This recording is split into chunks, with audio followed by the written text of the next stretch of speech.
अवेश आजकाल मला जरा जास्तच मदत करायला लागले. मग ते संध्याकाळचे कपडे अंथरून टाकणं असो किंवा कपडे सुकायला टाकणं असो, तर माहीत नाही आता तर करतोय, माहीत नाही पुढे काय होईल. सो चलो, संध्याकाळचा चहा 4 वाजले होते. सगळ्यांसाठी चहा न बनवतो, फक्त आमच्या दोघांसाठीच बनवला, कारण पप्पा गेले होते बाहेर आणि वरून मस्तपैकी ओल्या शेंगा आणल्या होत्या, म्हणून त्या एक साईडला भाजायला घेतल्या.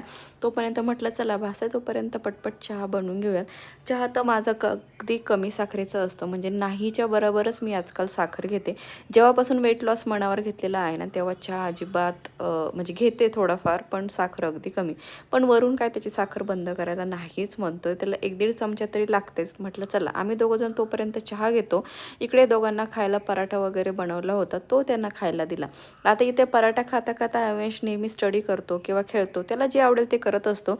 संध्याकाळी इतकी पटपट होते ना, लगेच अंधार पडला. म्हटलं चला वॉकला जायच्या आधी ना त्याचा दलिया वगैरे बनवूयात. आणि मला ड्रेस चेंज करायचा होता ना, काही स्किन केअर पण करायला होतं.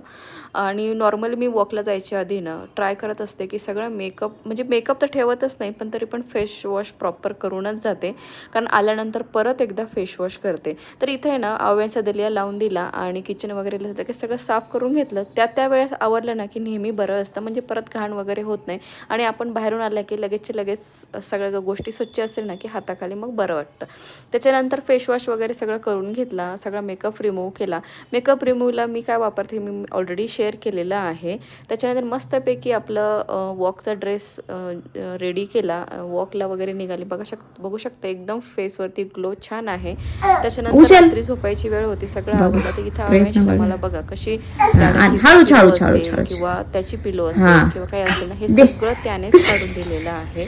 आणि आता त्याला ना ही एवढे थोडं जडजड पिलो सुद्धा इतक्या मेहनतीने उचलते, बघून जरा बरं वाटतंय. आता तर करतोय, पुढे माहित नाही काय करेल. सो चलो, व्लॉग इथेच एंड करते. भेटू आपण एका छानशा व्लॉगमध्ये. तोपर्यंत बाय.